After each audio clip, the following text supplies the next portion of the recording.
Welcome everybody to Real Wreckers, Where we are all things movie. all things TV, All things nerd. Today on Real Wreckers, in preparation for tomorrow's release of Jurassic World Dominion, the quote final installment of the Jurassic Park movies. And the final installment of the Jurassic World trilogy. Let's be honest, that's not gonna happen. Well, They're not giving up on this franchise. Let's be honest, it's a cash cow. No, they will hopefully somehow figure out how to get one last sort of trilogy out of this. My big assumption is that we're going to get some sort of... The third one's going to be hyper accurate at some point. Like, it's going to be... First batch, Jurassic Park, was very... the science of the time... They didn't really know, even if they had a paleontologist on standby for it, because it just wasn't known yet. Jurassic World was cashing more on nostalgia by that point, so it wasn't going to go completely into, oh, well, a lot of these dinosaurs actually had much more different features than we know now. And then this next trilogy is going to be like, okay, that audience that we were, like, probably annoying with some inaccuracies, they're going to, like, feed into it. Like, oh, okay, look, we can do it right. So today on Real Wreckers, we welcome you to Jurassic Park.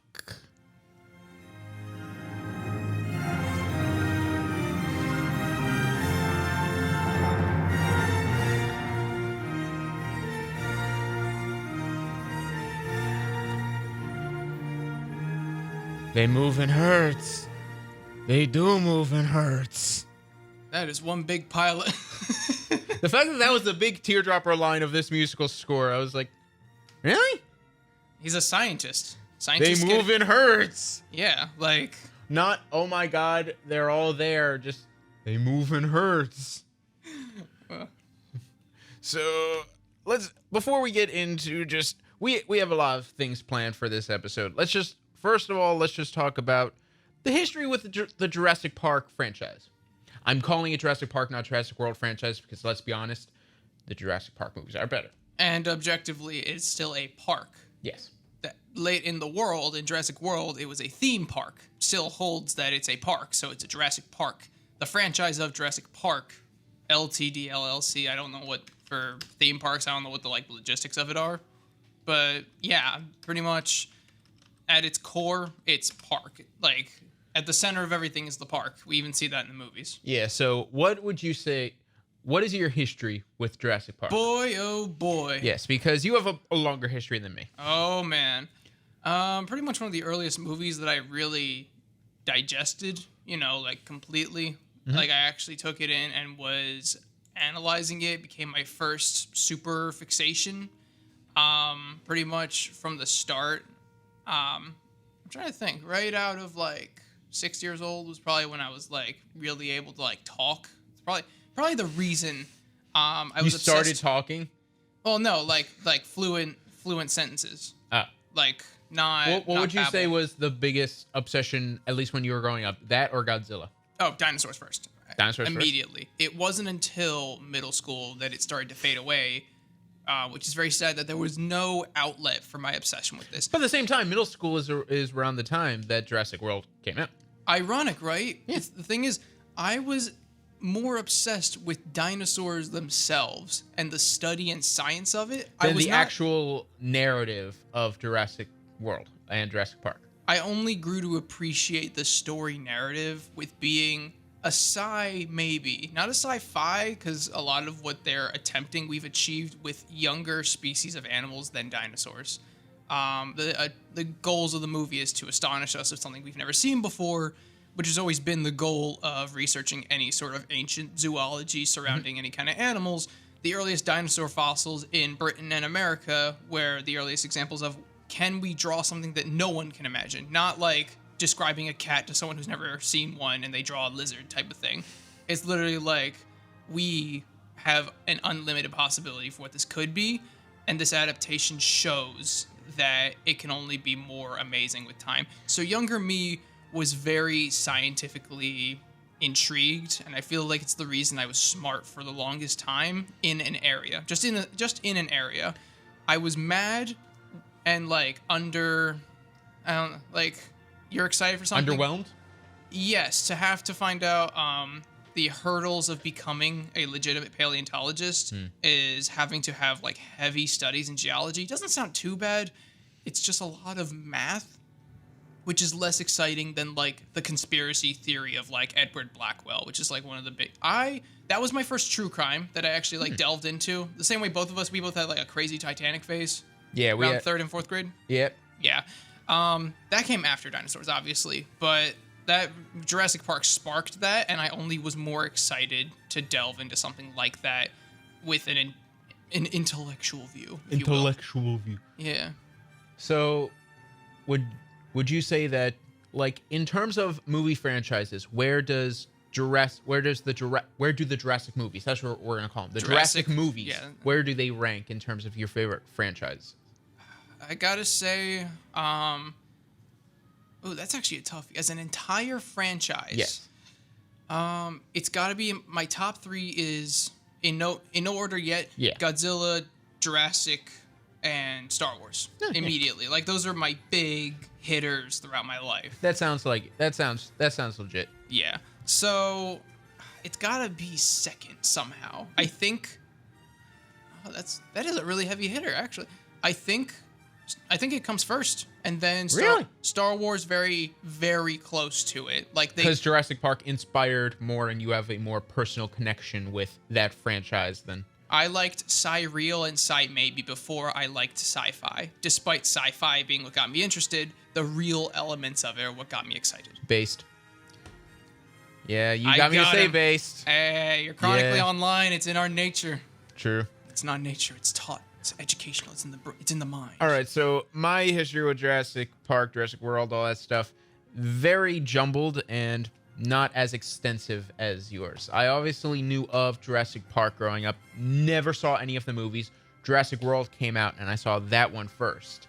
And then I went into, pretty sure, until junior year of high school, I watched all of the Jurassic Park movies in jumbled order.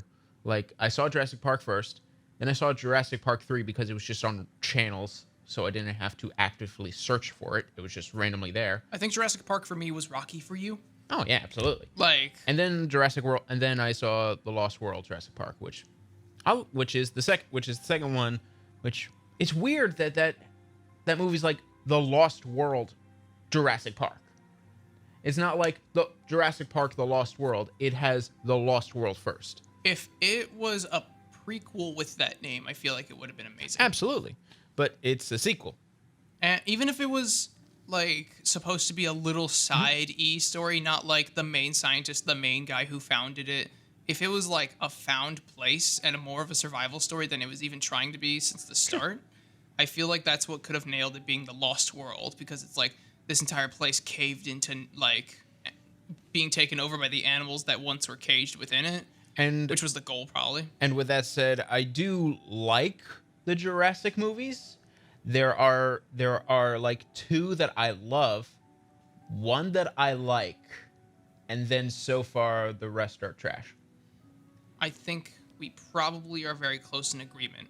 With that said, since it's only a couple movies and it's only going to be part of the episode, you want to rank them? Rank them? Rank them. There are 5. I can do that. There are 5 at the moment, I should say. And then we can make our assumption for where 6 is going to land. Exactly. So, honestly? Number 5, for me, it has to be Jurassic World Fallen Kingdom. Yep. I described this. This was the worst. My thoughts on this, I have to let out my anger on this. I saw this movie in 2018 when I was first trying to become a legitimate film critic, but I was on Instagram. I listed Fallen Kingdom, and I still stand by it, as the worst movie of 2018. Because in every aspect, it was everything I hated about what film is today. They spoiled every single bit of it in the trailers. They spoiled the entire story in the second trailer. There were no surprises at all. That astonishing shot of the entire side of the mountain collapsing and all of them running, I feel like... It was in the third trailer. And then, like, in the movie, it was a 0.03% of the actual movie. Like, I was expecting all of that.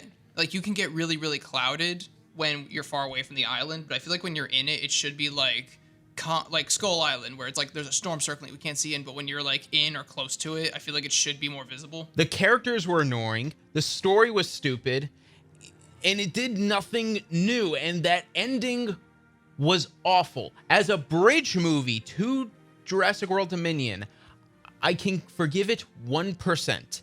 As a movie on its own, that ending was awful.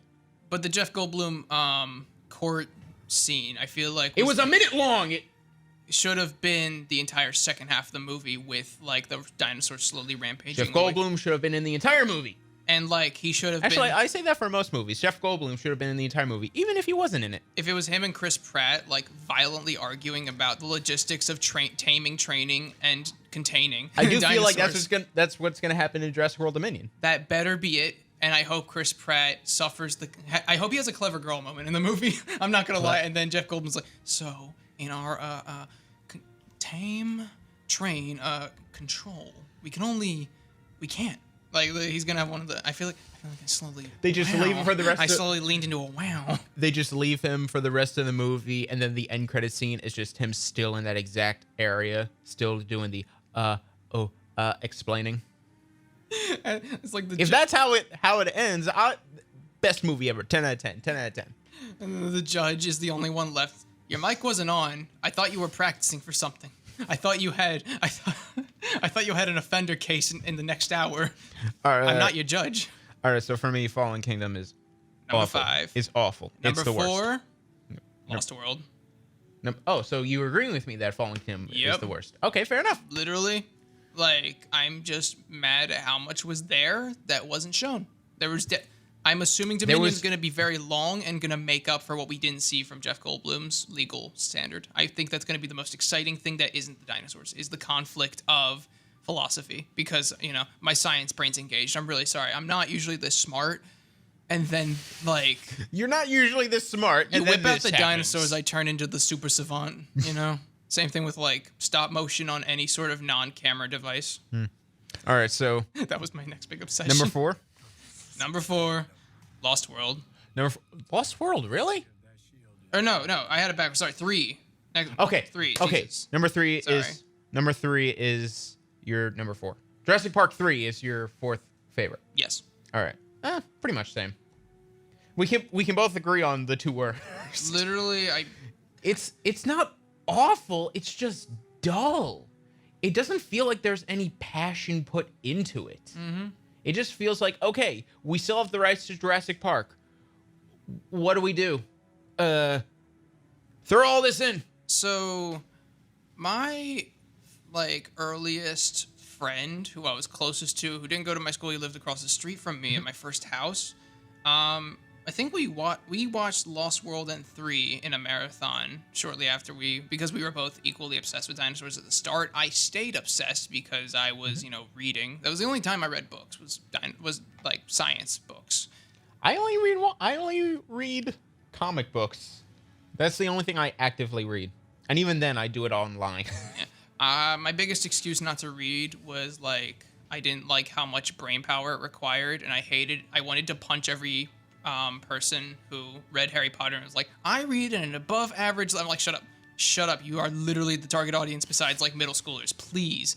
If it was advanced reading, you'd be reading it in middle school. You don't read Harry Potter in middle school. You read it so you can brag about being, I'm reading science books. I'm reading literal educational novels. One person said, I read on an advanced level. You say Avada Kedavra.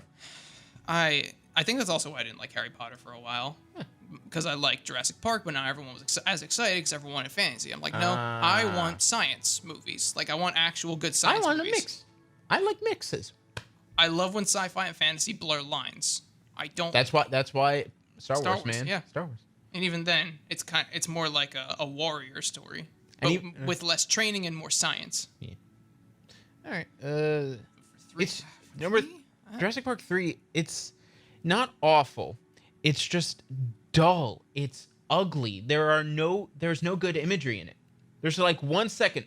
There's like 1 minute. 3 had the baby T-Rex, right? 3. Nope. That was Jurassic. That was not Fallen Kingdom. Lost World. Sorry. So, I'm trying to think. Did it have the Spinosaurus? Yep. Jurassic 3 had the Spinosaurus. It had Ellen. Okay, yeah. It had the most. It could have been provocative imagery. It could have been like, oh, Alan is having like severe traumatic responses to something he was really like obsessed with to the point where it's haunting him. Mm-hmm. And I feel like there's a real life story actually that I didn't realize it's not based on, but it's very, very coincidentally close. I already stepped into this, the Edward Blackwell story. I still don't know who that is. He was one of the earliest paleological interpretation artists. He was like the people who found out what dinosaurs could have looked like based on. Okay, that's why I don't know who he is. Because I never cared about dinosaurs growing up. Oh, dude. I never cared. Anatomical art was like what I thought I was going to go into at a high school. I was always more of the present day animal, like, nut. I loved bears. I loved lions. Do you remember those in elementary school? There were always, well, in my elementary school at least, there were these little blue books, and they were the same, and they were from the same company, but they were of different animals, and they were short, but they were very informative for elementary school sort of age group. Yes. Every single week, we were allowed to take out 1 or 2 library books. I always took out one of those, and those were the only books in elementary school that I actively read even though it wasn't assigned. Mm-hmm. I feel like astronomy books were that for me. I love astronomy too. Like Titanic stories, astronomy, and paleontology were like my 3 favorite sciences, I guess. Yeah. Like historical. At the moment, I'm more into investigative aspect. Forensics took me a while. It was like forensics class and like The Flash that got me more into like the idea of it. Yeah. Even Batman, I feel like, was more of like for him, I think it was more like the athletic side of Batman. I've been studying too much of the psychology of each Batman character that to the point where I'm like, I want to make it's no longer a movie I want to make. I want to make a Batman series, like a legit one. Imagine like a Gotham documentary. That'd be cool. Or like a I forget what it's called. They did one for Better Call Saul actually. I want to make like an HBO 10 episode sort of thing. I don't want to CW it. No CWing it. It has to be dark, realistic, but at the same time human. Like terrifyingly informative. Like a Don't Look Up for DC. Exactly. Like investigative. But less cringeworthy. Less cringeworthy than Don't Look Up. And like somehow more sad, but not like, oh, that just makes me sad to look at. Like I don't want to watch this ever again or think about it because it just kind of makes me like. Don't look up with like a doom mentality. I'm trying to think of like a good like comparison to it TV wise. Maybe with a more realistic aspect of Game of Thrones, like the stuff that mainly focuses on the Middle Ages. All right, so going back to our actual topic. Yeah, I'm trying to think. For 3, there just wasn't a lot. Yeah, there's not a lot to remember about 3. It's so forgettable. It's so dull. It's not awful. It's a missed opportunity that no one wanted. Yeah, it's just like you could have gone on a big hiatus. I feel like I feel like Jurassic Park could have been a pair of duologies. With that said, duologies. Duologies. Thank you. Let's go on to our top 3. Mm-hmm. This is where we differ. Number 3 for me, Lost World. Number 3 for me, Jurassic World. Weird. Okay, so Jurassic World, I feel like is, as a summer blockbuster, super fun. The moment you think about it, everything falls apart. You think about every single thing these characters are doing. It is the dumbest things they could possibly do. Okay. But at the same time, visually, it is awesome. The park looks amazing. The park looks like an actual amusement park that you could actually go to. The action is really good. The destruction and chaos, beautiful. And the ending with the Indominus Rex versus the T-Rex and the Velociraptor Blue, awesome. One of the best moments in the entire series, that moment. The story and the characters, oh boy. That's where it falters. For me, I had it mixed because I had number 3, like rank number 3 right next to like Jurassic World 3 because I just had it listed with I next to a 3. So I was like, oh, 3. No, not 3. Oh, the other 3. you have them like listed like Roman numeral listed. Yes, and I have my rankings like regular numbers. Huh. All right, so Because 3 is the 3 slashes on the title card. For Lost World, I just don't really. I didn't get a strong impact from it. Honestly, that sounds really dumb. I feel like I have to run through it again to just be able to. I don't know. I do recommend a run through because we're just gonna go right into number 2 because Lost World is my number 2. And I think that is a very underrated movie. And World is my number 2 because I feel like it has the Force Awakens effect, but it stands on its own, really. And I feel like the old park. I do feel like Jurassic World does stand on its own. It doesn't dip into the nostalgia too much, but it doesn't run away from it. Exactly. The classic Chip Kid T-Rex logo. I studied Chip Kid in design because it, most iconic logo. But Jurassic World, for one, they focused on the fan favorite character Jeff Goldblum, which Ian Malcolm. So instantly, that's like, okay, you listen to fans. So yeah, that's one point. And then secondly, you have that awesome double T-Rex moment where they're like investigating the trailers for the baby T-Rex, and that entire like 10 minutes is so tense. And then they get to onshore, and then the T-Rex runs amok through the streets of California, and it's actually kind of funny and kind of cool. Like a T-Rex in California. Exactly. I feel like Jurassic World Dominion is going to rip off a lot of the comedic moments from that scene. That last third of Lost World is going to be ripped off. That's my fear. I think they're being more logical. Lost World, the dinosaurs escaped to mainland in the second movie. Yes. I feel like that's a quick jump is the problem. Waiting until the third, it's like, okay, this exists. A little bit of it really went wrong. Like our grid goes out. Next one, okay, the island is having issues. The third one, okay, the issue is now running from the island. Oh no, the issue is headed towards the mainland, and then like all the like logistical stuff concerning And also that. the big thing about Fallen Kingdom, it's just the explanation about the ending. I had to. They're alive like me. Okay, thank you for your input. You have just killed thousands of people by doing this. The same way I dislike Millie Bobby Brown's character in King of the Monsters. I have nothing against Millie Bobby Brown's character in Godzilla. I find she was an empathizer with a monster. I find this girl awful. She is a horrible human being.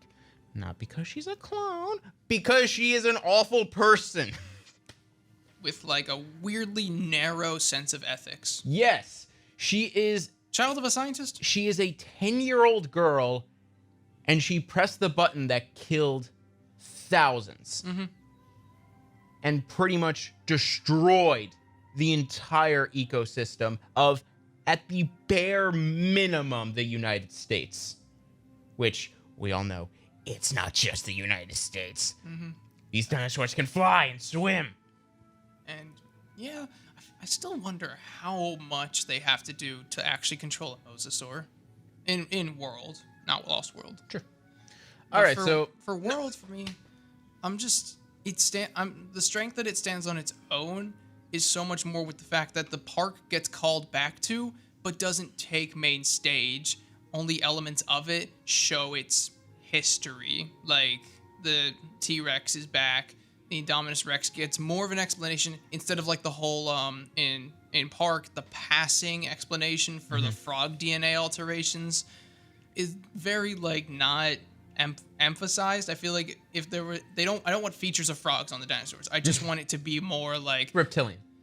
A bit more reptilian, not frog-like. Maybe more like the way that World was able to explain its own little plot hole.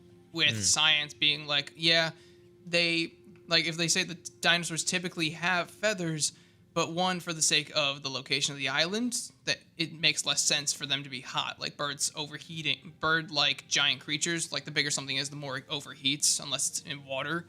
Them being more lizard-like, one, that's fill-in because they are still reptiles. There's pterosaurs, like pterosaurs. Pterosaurs, like flying reptiles, not dinosaurs.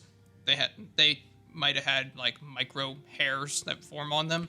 Them having less feathers on a South Pacific island. Okay, so what you're getting at is The logical explanations on science are stronger. You like Jurassic World because of more the scientific aspect. They tried to justify it more. Mm-hmm. I hate it.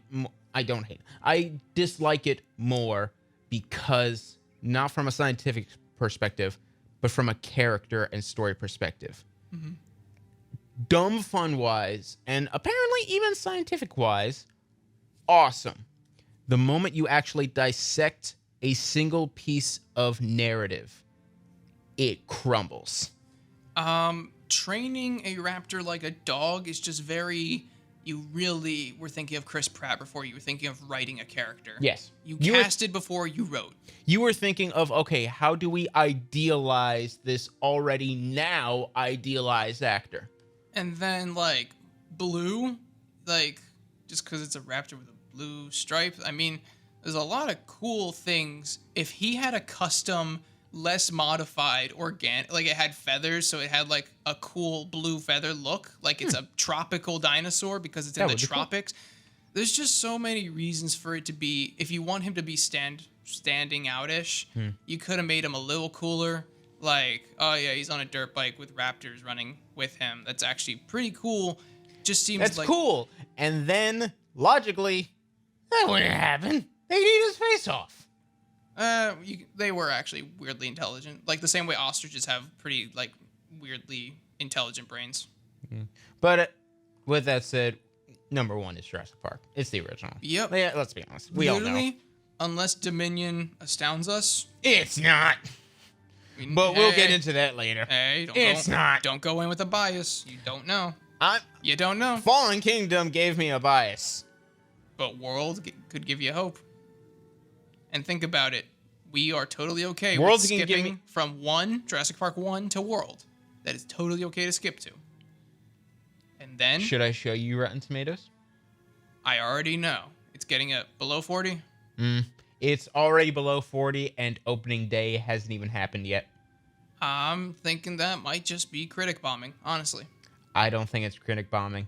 I think it's just...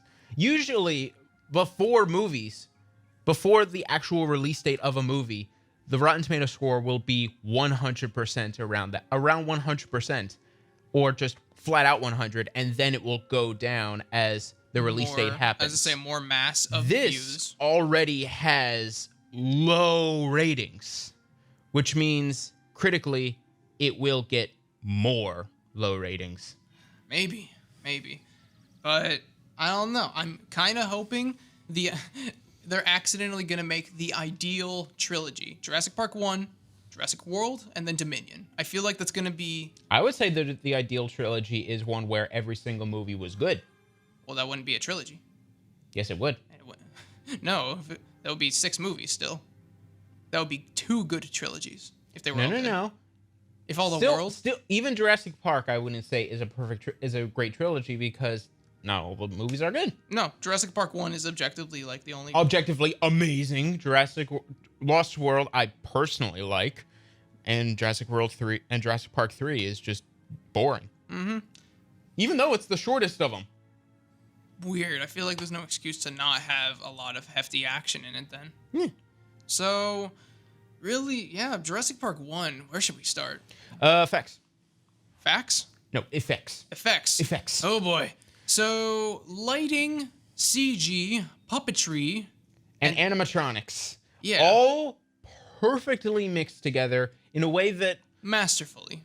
In a way that I don't think has ever truly been balanced in cinema. It's been done this much, but not to this degree. Exactly. A New Hope, Empire Strikes Back tried to do it. Even in like the scenes nowadays that are you could see are a little bit dated in the CGI area, they still, every time it looks like a little bit fake, the next shot is immediately animatronic or puppetry. So you know, okay, it's still there. It's still really there. Now the thing is, if you watch it on whatever intended medium, like a big movie theater screen, It will. I assume it'll look amazing, like a classic movie theater screen. Could you imagine seeing Jurassic Park in 4DX? I would. I don't want to imagine. I want to do it. Probably gonna see Dominion in 4DX. Yeah. You want to see Dominion in 4DX? Yeah. Cool. Yeah. Right. I'm trying to think. For being scary as a trying to think, being scary as something that kids can watch. It does not stray away, and it doesn't just show gore right out the bat. It shows more of the off-screen intended violence than on-screen gore. It doesn't cut away quickly, though. It just obscures it without being obnoxious. Correct. And then it leaves the rest of the imagination to the same degree that we leave the ideas of what we imagine these creatures look like to the imagination. Mm-hmm. So it objectively makes sense, and it's acted out perfectly. There is not really a bad actor in this. Nope. Child actors, no, they do an amazing job of being kids, terrified kids. And Richard Attenborough. If there is anyone who could convince me that this was that a theme park full of dinosaurs was a good idea, it would be him, because just the enthusiasm he has behind it. You can tell, like, he's just a child at heart. Like, he's a 6-year-old that realized that we can create dinosaurs again, and his first thought is, do it. We'll bring everyone here. It doesn't matter about the money. Everyone should be able to enjoy these creatures. Mm-hmm. Like, everyone who wants to, like, go in can It's see hard this. not to side with him from a certain perspective. But at the same time, literally that entire dinner scene is just every single scientist at that table saying, no, this was an awful idea the more we think about it. Mm-hmm. I can't believe this. I can't believe this. You're all here to defend me, and the only one with me is the blood-sucking lawyer. Yeah. Oh, dude. I'm trying to think. As a child or even as an adult, that, like, the little theater scene with the dino DNA, like, even that still... Hello, Mr. DNA. No, it's Mr. What is his name? He has a name. He has a name. Hold on. The DNA has a name. Put some respect. The DNA has a name. DNA. We... Hold on. Is it Mr. DNA? Or is it Mr. Sequence? Mr. Sequence. I was like, he says it very, very funny.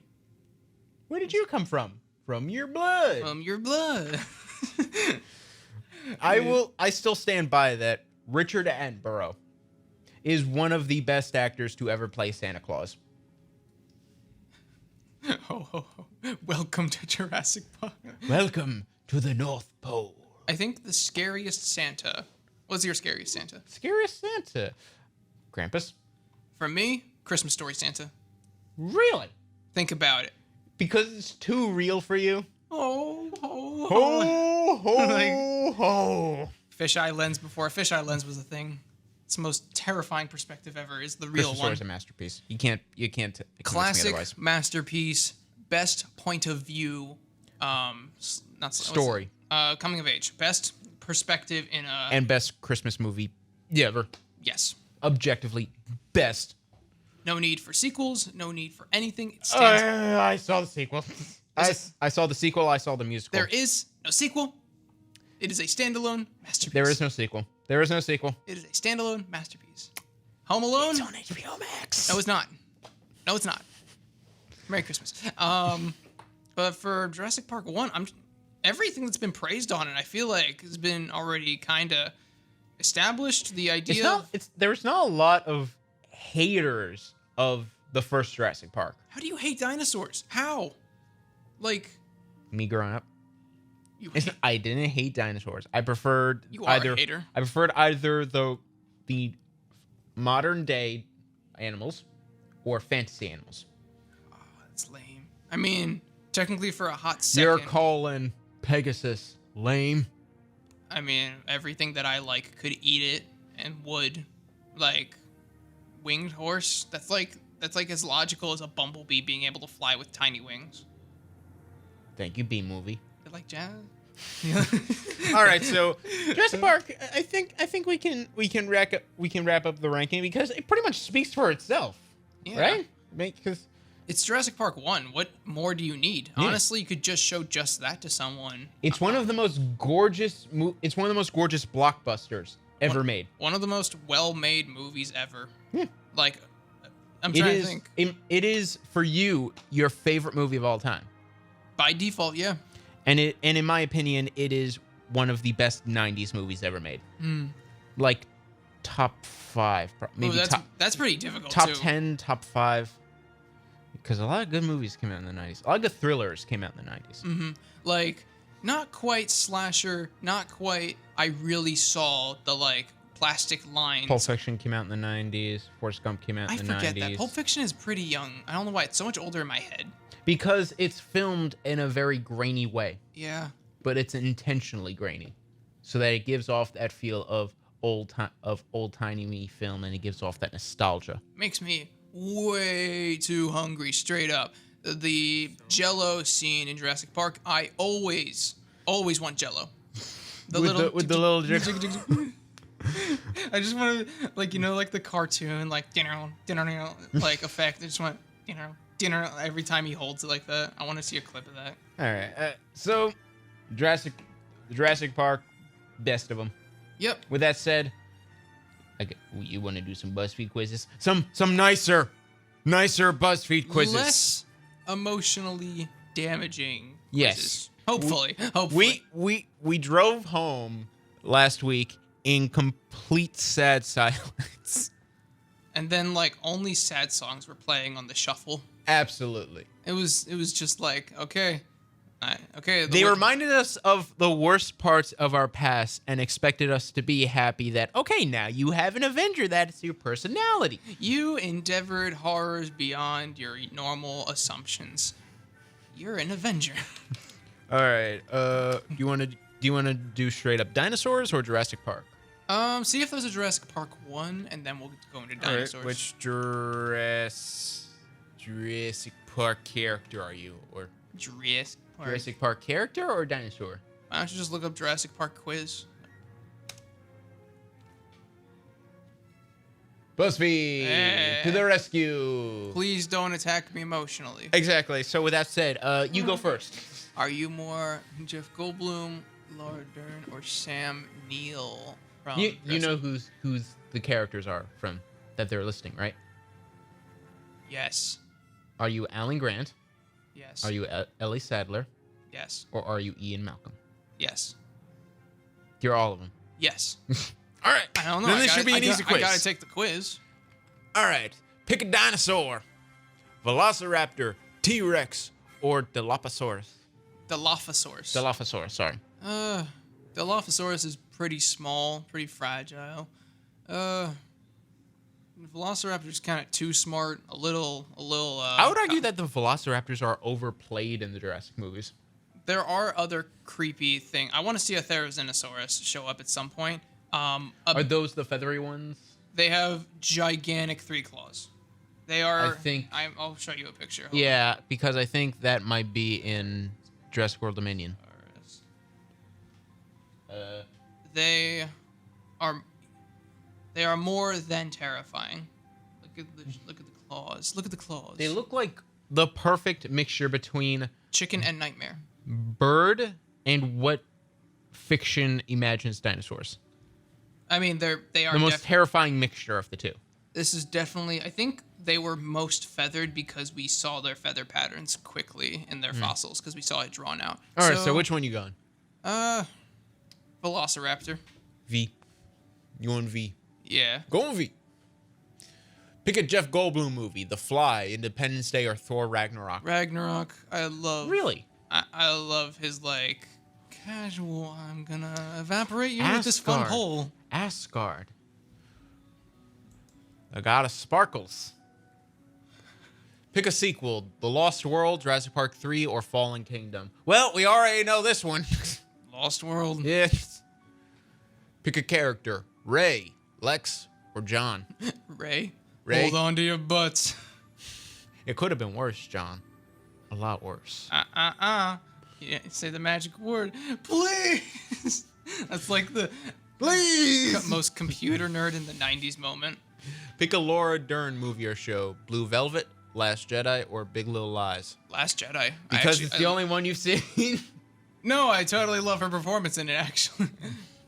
It is the only one I've seen. But, like, she actually did play a pretty good, like, anti-villain. Pick a priority. Knowledge, family, or fun? Knowledge. No, fun. Fun? Yeah. Fun! If I'm not having fun, then I'm probably not doing it. Pick a quote. We can discuss sexism in survival situations when I get back. I guess we'll just have to evolve too. Your scientists were so preoccupied with whether they could, they didn't stop to think if they should. I don't like sexism in my science. I don't like eugenics in my science. So your scientists were so preoccupied they didn't stop to think If they should. Yeah, I'm gonna go with that because I'm also very jump the gunny. Pick a Sam Neill movie or show. Event Horizon, The Horse Whisperer, or Peaky Blinders. Event Horizon. Yeah. Just because it's the only one you've seen? Probably. Pick a character. Claire, Owen, or Demon Child. Bro, this is the worst blunt rotation ever. Can I say no? Owen, Maisie. Owen's not awful. Claire isn't the worst. Maisie is the worst. Owen, I guess. Owen, yeah. As a character.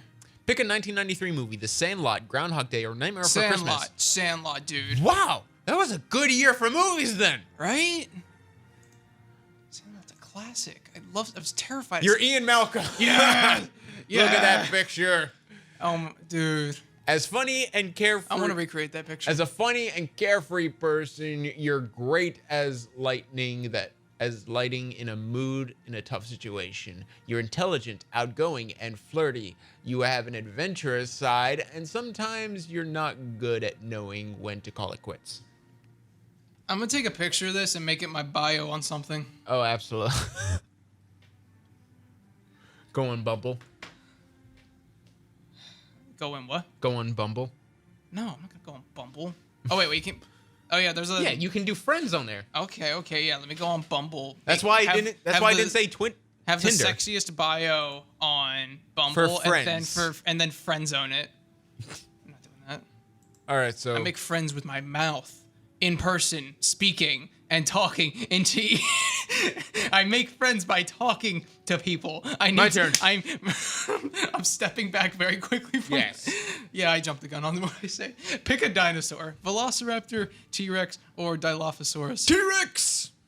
T-Rex, because I feel like they're T-Rex. underplayed in Jurassic Park movies. They're like the big showstopper, but you never really see them. Show stealer. Exactly, which I do feel is a benefit because that means every time they show up in a movie, it's all the better.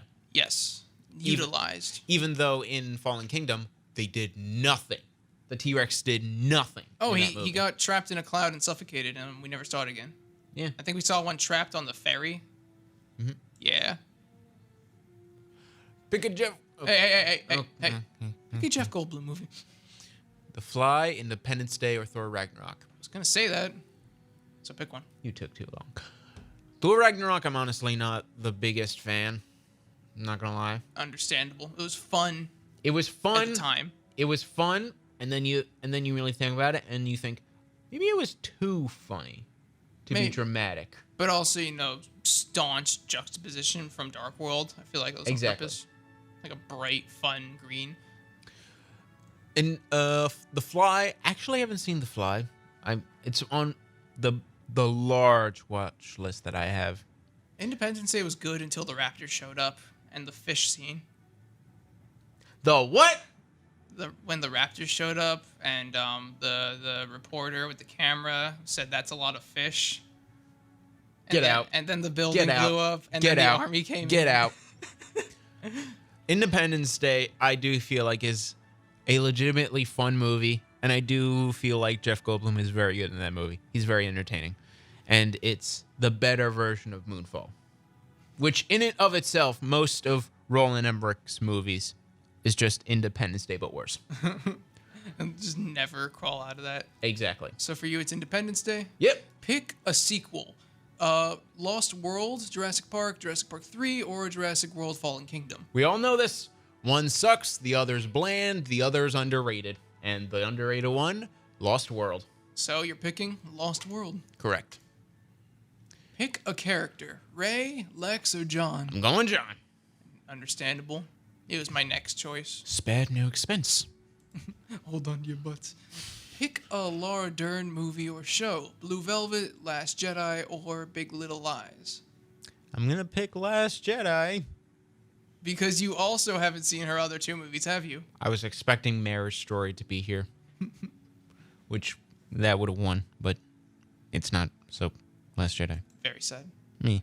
Pick a priority. Knowledge, family, or fun. Knowledge. Family. Or fun. It is between... Okay, that's actually a tough one. I guess at the end of the day, if I can have fun, then... If I can have fun learning or have fun with my family, then the 2 connecting factors would be fun. We're both pretty stupid. Exactly. I don't want... If there's anything last week's quizzes have taught us, we're very stupid. Pick a quote. We can discuss sexism in survival situations when I get back. I guess we'll just have to evolve too.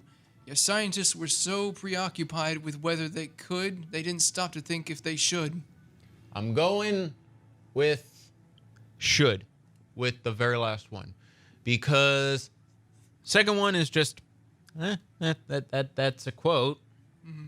Third one is the first one is just is a funny poke at sexism, but the third one is an actual examination about logistics in terms of science. It's like an actual answer. Yeah.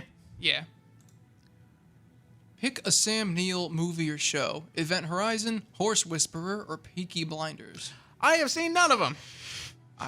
But my dad likes Peaky Blinders, so I'm picking Peaky Blinders out of sheer blindness. I'm gonna be embarrassed to find out I've seen Event blindness. Horizon. The picture for Event Horizon is of a blind Sam Neill. So I'm going Peaky Blinders. Because I've heard great things about the show. Pick a character. Claire, Owen, or Maisie. Maisie is a devil child. You seem like Maisie's your favorite. Absolutely. Mm-hmm. She is the Jar Jar. She is the Jar Jar Binks of Jurassic World. A horror of science. Correct. Claire. Nope. Owen. Sure. He's fine. It's like nothing against Owen. Just like he could have been better. You know Grant. Sorry. Why wasn't he chosen as the next Indiana Jones?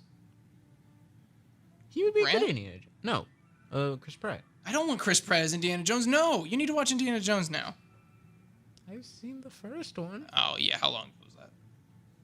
Actually, it was only a month ago. Oh, okay, but no Chris Pratt as Indiana Jones. I will do something horrible. Who would you to choose? some degree. Not Chris Pratt. Who would you recast then? I'm picking Owen. But I don't think I want to recast. I don't think Indiana Jones could be remade. Honestly. You don't think it could be remade? No. Really? If I wasn't a Jurassic Park fan, like to the degree that I am, I probably would say the same thing. Sure. You can't meet that movie. I disagree, but okay. Owen. Pick a 1993 movie: Sandlot, Groundhog Day, or Nightmare Before Christmas. Sandlot, I think, is good. I saw it after the hype. After everyone hyped it up for me. Same with The Nightmare Before Christmas. Which means Groundhog Day, Bill Murray. Just by default? Just by default. Wow. Also, it is legitimately funny. I will admit, Sandlot is very quotable, and I do get the Nightmare Before Christmas song stuck in my head, but Groundhog Day is just... I find it so funny.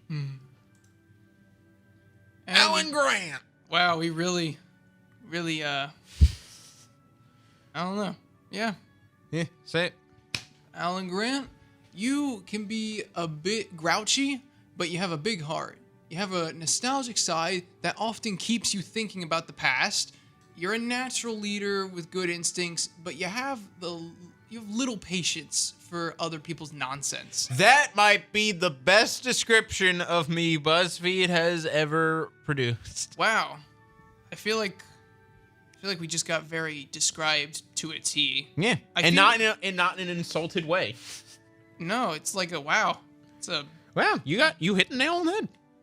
Really, threw the mirror at me to the point where I hit my own reflection. Yeah. Now dinosaurs. Now dinosaurs. Now dinosaurs.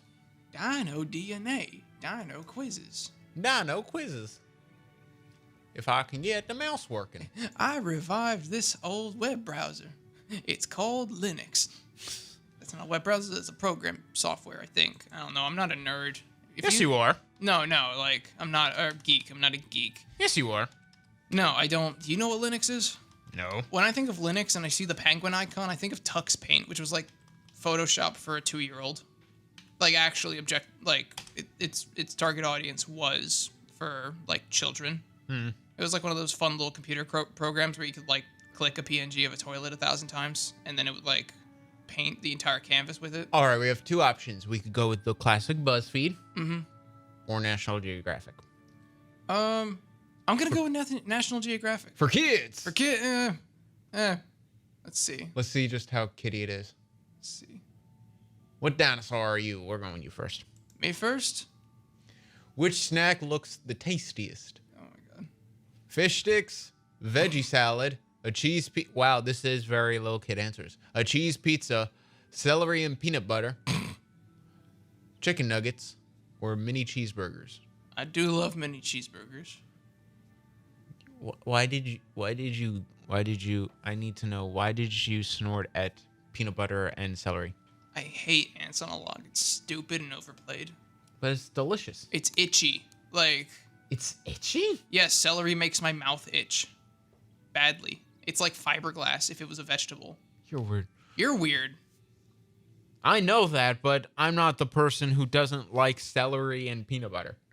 That's a horrible combination. It's an amazing combination. No. I'd rather do like... Pick one. I said mini cheeseburgers. Okay. Choose a superpower. Super sight. Super smell. Built-in body armor. Super strength. Super speed or breathing underwater. Can you scroll up? Let's see. Super smell? No. Super smell. That would be horrible. Most places just don't smell good. Honestly, breathing underwater would be pretty hype. Yeah, fair enough. I feel like everything would kind of lean on that. Lean on me. How do you prefer to spend your time? Studying, No. watching TV, eating, hiking, hanging out with friends, or swimming? Not studying. I'd like to hike more, but I don't. Eating isn't like a pastime. It's just more like an occurrence that's constant. It's not like something I choose. Hanging out with friends, I haven't had the time for it. Swimming, I actually am fixing the pool right now because I took a couple, like a lot of trash out of it. Not like trash, but like leaves. Debris. Debris, yeah. Somewhere between TV and swimming. I'm gonna say TV, honestly. All right. We both know where the answer is going with breathing underwater and swimming, right?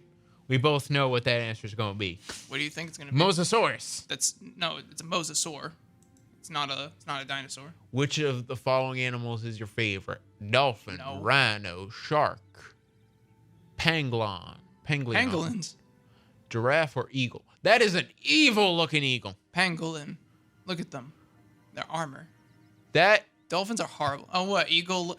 It's the only other angle you can pick for an eagle, because if you do them from face on, it looks so funny. If you do them from the side, they just look pretty generic. But that's like... Have you ever seen eagle looks more evil than the shark. Have you seen a shoebill? Sharks aren't evil. They're very They're nice. not evil. It's just that they should be more threatening. Have you ever than seen an a eagle. shoebill?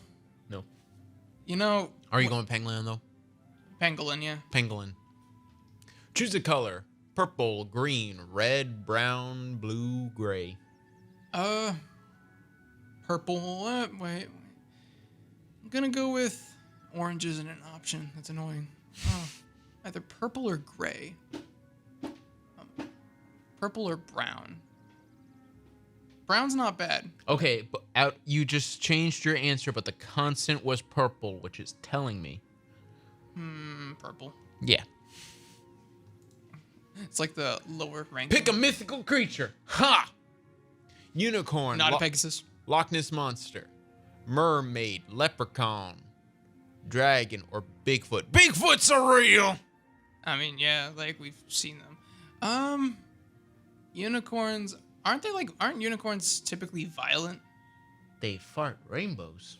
Well, yeah, that's like kitty. I thought like in like adult fantasy. I thought they had like a violent thing or something that they like bit.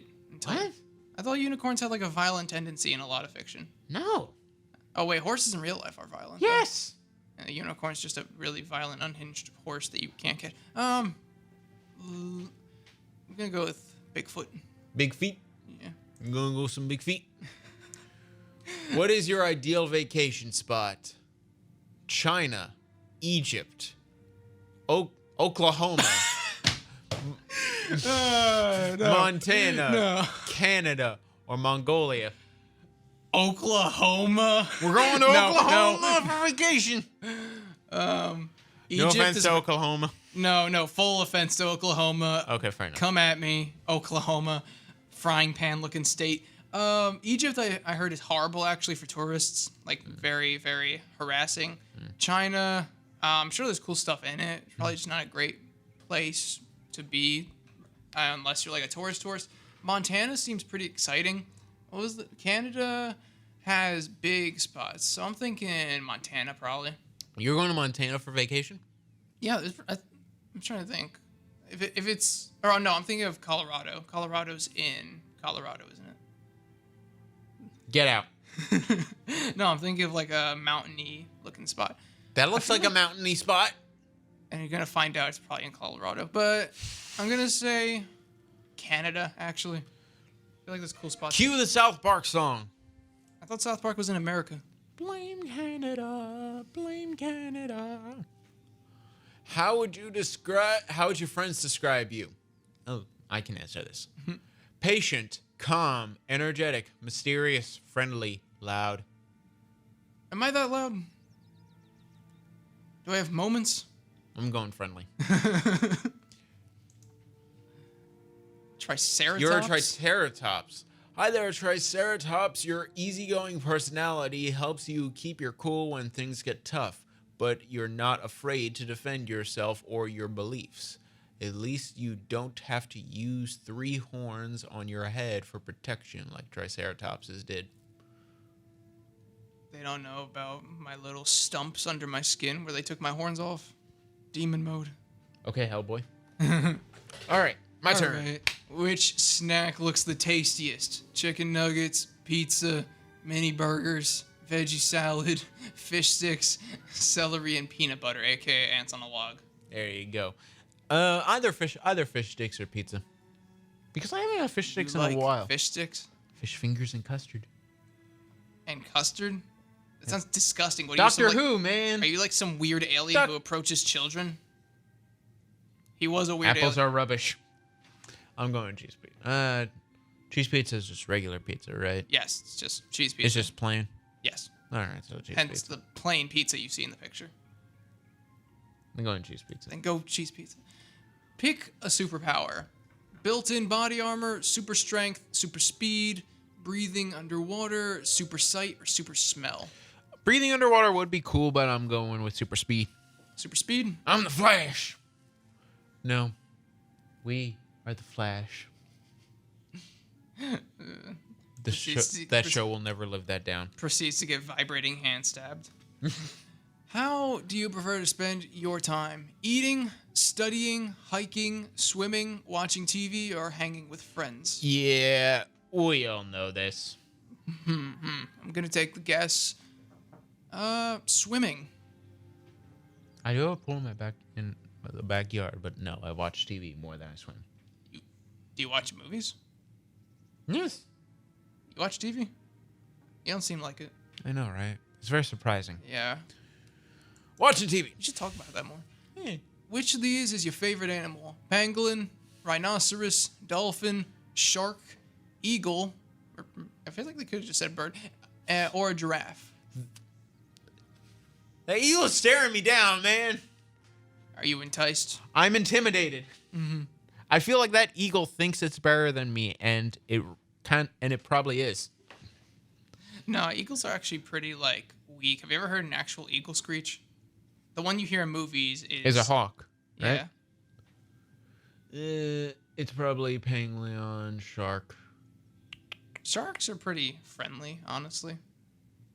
If you spin them upside down, they can't do anything because they require forward motion. I'll go shark. Pick a color: green, blue, purple, red, brown, or gray. I'm going green. Green. Green. Not bad. Because bad. Ben 10. Oh. There you go. Bad. Pick a mythical creature: dragon, Loch Ness monster, Bigfoot, mermaid, Irish person, or unicorn. Leprechaun or unicorn. I'm going with dragon because Game of Thrones. Dracarys. Game of Thrones. And I would like Shenron to grant my wish. What is your ideal vacation location? Vacation location.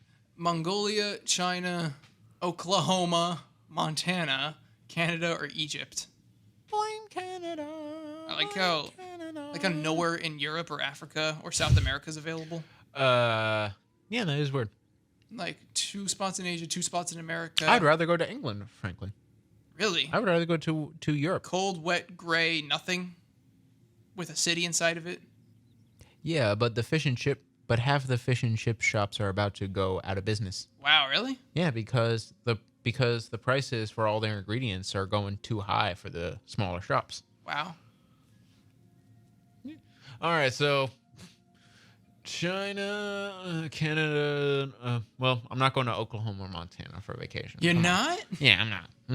If I'm going on vacation and I have all these options, I'm not going local. Oklahoma. Oklahoma. Did you say local? Yeah. As if that's not on the other side of the country. No, but compared to the rest of the options, yeah.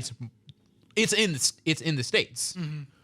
So Mongolia, probably not Mongolia because I just don't know that much about it. Not Canada. Probably not Canada because I feel like, I don't know. Canada's has the appearance of being too nice to us U.S. people. I feel like the moment I go in, a horrible secret is going to be unlocked, and I'm not allowed to talk about it. Oh. Into Canada? Exactly. Oh, yeah, that's a shoe bill, by the way. Oh, okay. You should hear the noise they make. It's terrifying. All right, so it's either China or Egypt.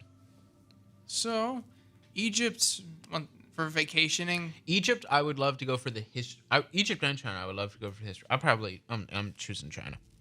Not bad. China. I'm choosing China because my dad's been there a couple times. China sounds pretty awesome. I'd go. Yeah. So China? He knows all of the curse words. Nice. I only know. That's the one thing. Do you know You any? always know that's the one thing you always learn whenever you go abroad.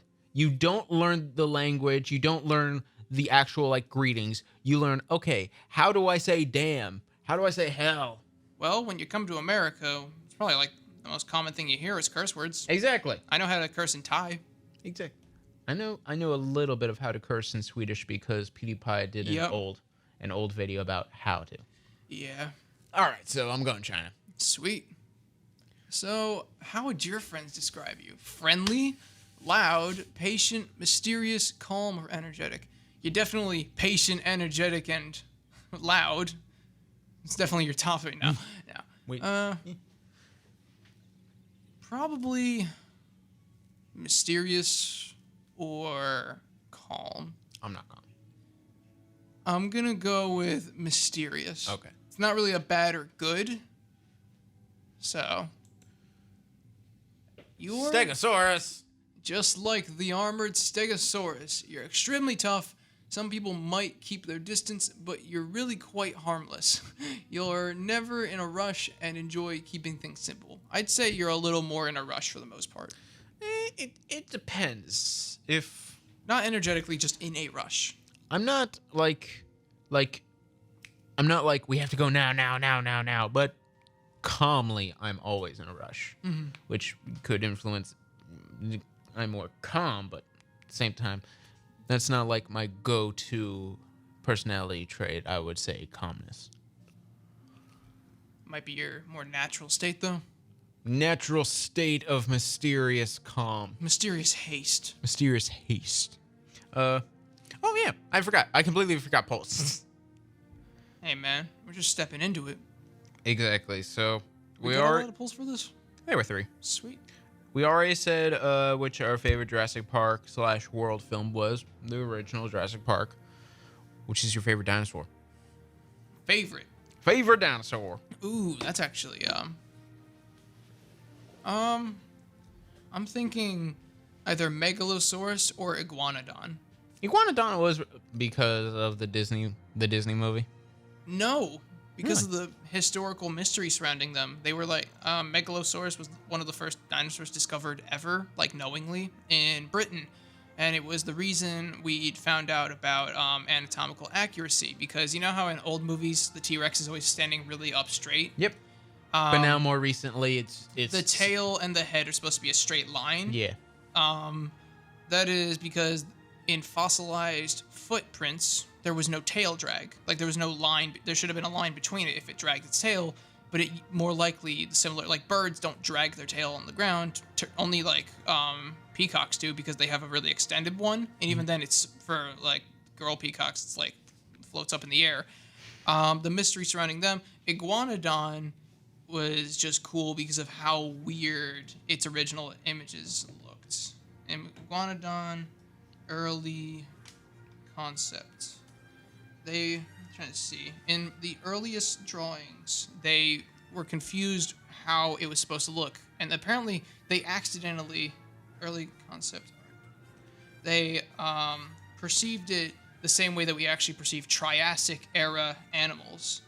So more like this weird, like a more crocodile rhino sort of hybrid, or even a Komodo dragon, the same way it like drags itself. This is my favorite picture on the internet. Look at this absolute glorph of a dinosaur. It definitely has. Imagine if you took, you know how lizards, their feet like sprawl out to the sides. Mm-hmm. Dinosaurs, theirs go straight down like a bird.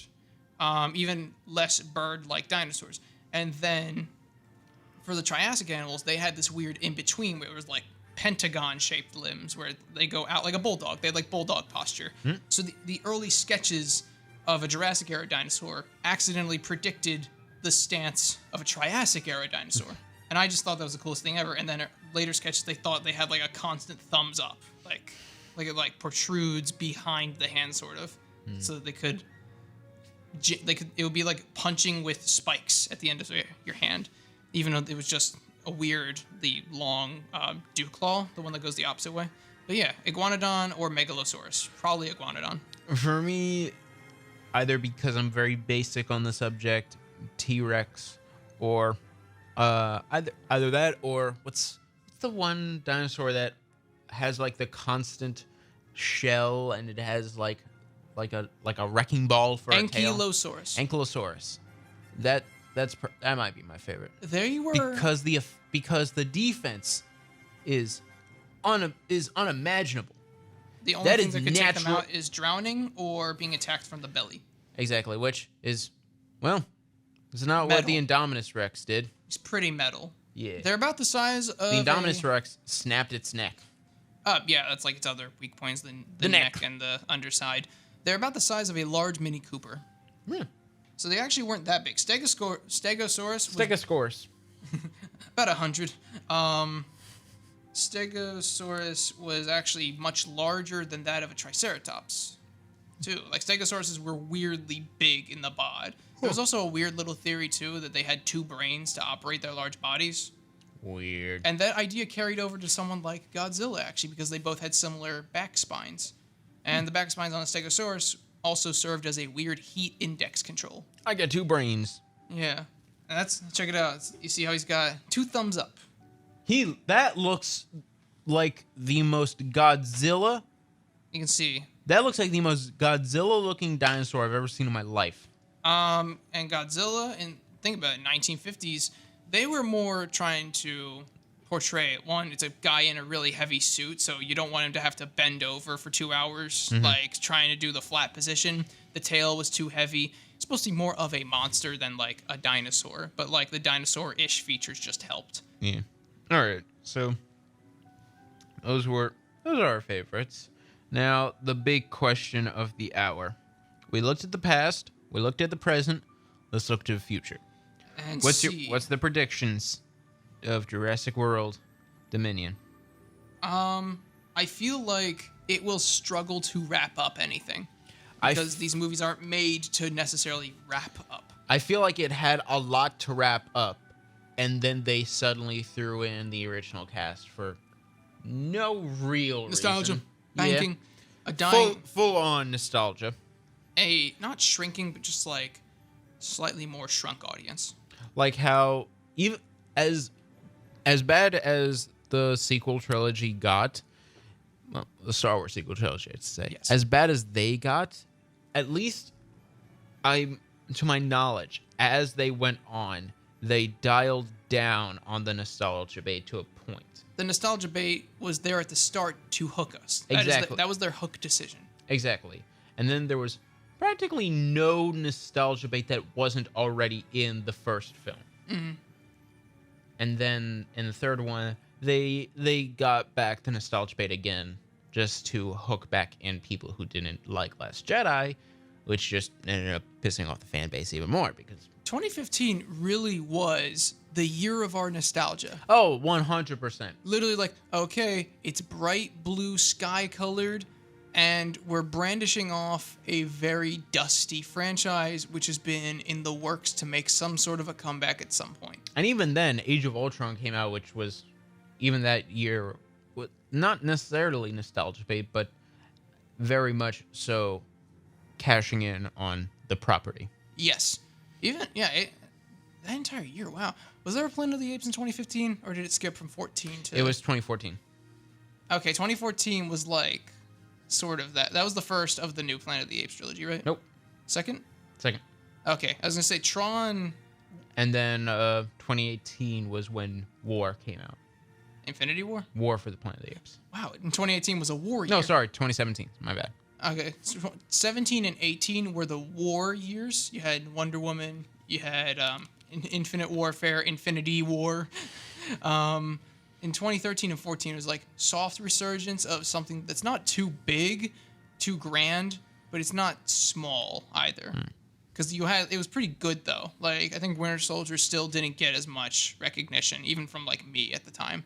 Oh, I saw it in movie theaters, and I really enjoyed it. I don't know if I loved it to the extent that I love it now, but I do remember loving it. It wasn't like Doctor Strange, where I saw it in theaters and I was like, oh, I knew nothing about this, but I'm in love. And then 2016 was matchups. Was it 2017 Creed 2? Was it 2018 or 17? It was 2018. Okay. I was gonna say, and then Creed 1 was 2014, right? I think it might have been 2015. 15? Once again, yeah, I was gonna say resurgence of an old property. Let me just double check, just to see. I'll race you to it. First. Creed is 2015. Yeah. Yeah. So once again, Creed, Star Wars, Jurassic Park. Those are big hitters. 95% on Rotten Tomatoes. Wow. Deserved. Big hitters of nostalgia, and then they ride off on their own whim in a pretty good intended way. So for stuff like that, I'm just hoping. I'm trying to think. Well, we don't know what Creed 3 is gonna look like. I mean, Michael B. Jordan is directing. Good. Honestly, I think he knows how to handle the character.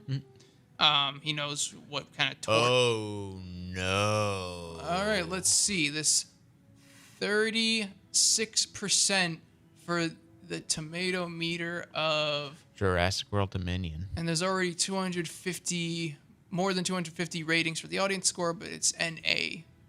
So, oh man. Really, Jurassic World Dominion might be a bit of an improvement over its immediate predecessor in some respects, fair enough. But this franchise has lumbered a long way down from its classic start. So, that's tough. I feel like Jurassic Park 1 and then any of the movies should be a thing. Like, you should be able to start at Jurassic Park 1. Oh, look. 2 positive reviews. Brings back likable characters and What? Are you trying to hunt spoilers? No, brings back likable characters. And has a good grace to move at a fast clip.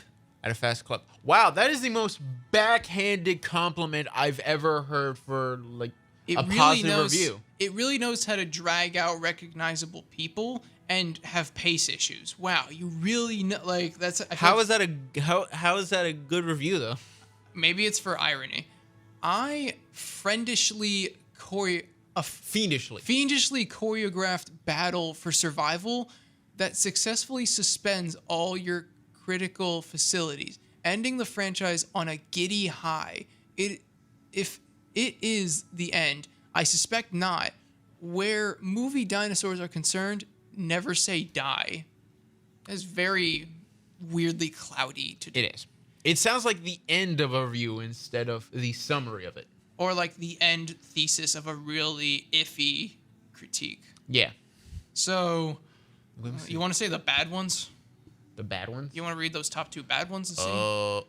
I was gonna say, that scroll wheel is so delayed. Watching Jurassic World Dominion, you might find yourself starting to feel just a little sorry for the people who made Jurassic World Dominion. Ow! I've been staring at a picture of a shoe bill while you're talking. The sound you hear is a Gigantosaurus yawning. The movie has its moments, and the CGI is really fabulous. But this go-round feels fairly tired. It's also too long, and much of it is paced in a somewhat leisurely fashion. Leisurely? Question mark? Fashion. Like... A blockbuster without grace, passion, or a sense of wonder. Full review and span. There are plenty of films that require us to turn off our brains in order to enjoy them, but Dominion requires much more.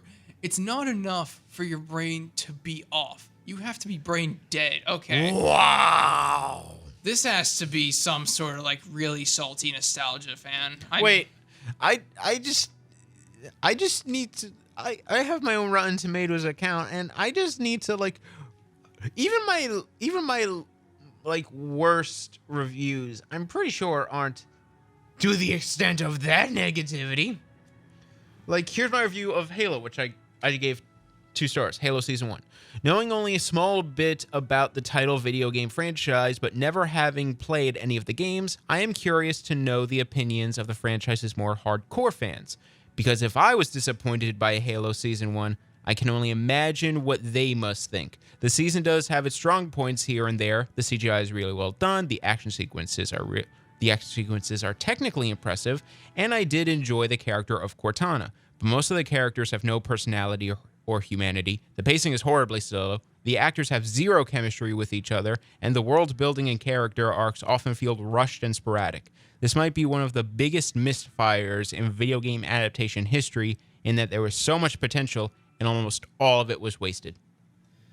Yeah, and that's a honest review with a critique of a poorly adapted piece. That is just bashing. Like, not letting You it get feel up to take the next punch. In a what is it? Top critic reviewed? Was it a top critic review that did it? Yeah, a top critic on Rotten Tomatoes, as his review said, watching Jurassic World Dominion, you might feel sorry for the people who made Jurassic World Dominion. Man, That's a top critic's review. it makes me scared to see how badly is the nostalgia of this era going to rot for certain franchise. It makes me very scared to be on the curve of like Planet of the Apes 2000s. Speaking of how fast the nostalgia will rot, I was reading this. A fate worse than extinction has cruelly visited the cloned dinosaurs that have been roaming over silver screens since 1993. They've become mundane, a nuisance, the kind of pests you might call your local wildlife department about. Man, all right. Scroll back up before we hit any sort of spoilers. I'm pretty sure, like, They have it on safe mode. Yeah, for they the got top it on reviews. safe mode. Okay. That's why I'm pretty sure that's why they're hiding the audience scores, because the top critics know not to spoil anything. They're not entirely sure about what the audiences will do. Okay, that makes more sense. Yeah, I don't want to be sad thinking about this after watching it. Like, Fallen Kingdom, I was like, yeah, it had a pretty bad ankle break in its franchise history. For this, I think it has a good chance of pulling itself out of this rut. I think we might be overblowing a small rut in the franchise, and then riding off of that, I cannot stand this mentality. Last Jedi. I don't want a Last Jedi instance where everyone tackles and harasses it, and then the next thing is bad, but it's not a downward spiral. I think Last Jedi only got better with time to appreciate and view with less of a nostalgia lens. I feel like that's what they were hoping to accomplish with Fallen Kingdom, and that did not happen. Because you didn't pull away from it, you just ripped it apart and smashed it. Because Last Jedi had like actual like big shocking moments that like pushed the story and pushed what Star Wars was. It was provocative. This Fallen Kingdom had the ending scene, which was shocking but awful. Not placed correctly. I think if you just edit it where the court scene... They literally just copy and pasted the Indominus Rex from the first movie and made it smaller. Yeah. If you just move the court scene to before the volcano goes off, I feel like that would just solve so much stuff. It's like, They did! Huh? They did! No, I thought the court scene was at the end. Nope. It was at the very beginning. Am I remembering wrong? Yes. Dang, then why did it execute itself so bad? Anyway, like, in practice of stretching an unfamiliar reach of a classic idea, you're not supposed to completely smash it. This isn't like a sketch or a drawing and you just, like, accidentally, like, your hand juddered in, like, the process of making it, and then you rip it up or crumple it. Mm-hmm. This is an execution. Like, you should not have to backtrack. This isn't something you can backtrack, edit, sequence, director's cut, whatever. This isn't a Justice League. Like, this is a very established, unique thing that you really can't get another shot at. And when you do, it devalues the original. I'm like thinking back to all of the new releases that we did this sort of thing for, like the movies that have legacies to them that we did shows for, and then the next day we saw the movies and they pretty much lived up to the legacy that we set up for it, whether it was lower or higher. Mm-hmm. This show is making me worried about Dominion. Like, George Lucas was able to go back and edit the hell out of all the movies. Like, mm-hmm. he was just able to go in and make all little micro adjustments, which then justified any sort of tweak, edit, canon, wipe, soft rebooting of characters, ideas, arcs. And that's okay for this weird, unique thing that has a cult following. What was the other thing that I said? Justice League. Well, there was behind-the-scenes issues, so it was justified. The director wanted his director's vision cut that was final cut and ready. Whereas with scrapped. Jurassic World, you are not able to backtrack on anything, and if you do, you're going to suffer Rise of Skywalker level criticism or worse because you didn't apparently worse. And I'm on the Bob's Burgers movie right now, but that's only because the Bob's Burgers movie is getting amazing reviews. That's a hard thing to mess up, honestly. I saw it. Never saw the Bob's Burgers TV show and loved the movie. So it's a pretty hard, like South Park movies. How do you mess up a South Park movie if they don't be offensive? Well, I was about to say, how do you mess up a Family Guy movie? Well, nowadays you never know. I think once Family Guy didn't know when to die, it was its problem. Same thing with Simpsons. Simpsons could have ended at the Simpsons movie, and then Futurama could have been the spiritual successor. It was. Even at that point, Simpsons was just the thing that was constantly on that you went to by default when there wasn't a new Futurama episode. And then Disenchantment, nobody's watching Disenchantment. Don't lie to yourself. No one watched Disenchantment. It's not bad, but I'm not watching it. Dominion makes me worried for another reason. I recently said that so far, 2022 is a great year for film because there have been so many movies that I've given A's to, and we're not even at Oscar season yet. So I was like, "Oh wow, I'm riding this high." Even the most recent Adam Sandler movie was really good. Adam Sandler can do good. Exactly. Oh my God, this is gonna be a great year for film. And now I'm reading all these reviews and I'm like, oh no, Oh no. Oh no. Oh no, why?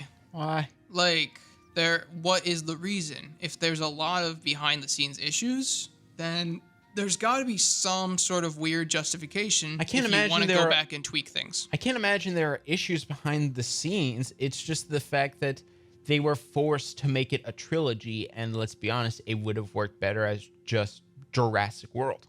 There is zero Spielberg input on this, isn't there? I think he might be producer or something like that. You think he's just the money for it? I think he's just the man. I think he's just the creative consultant or something like that.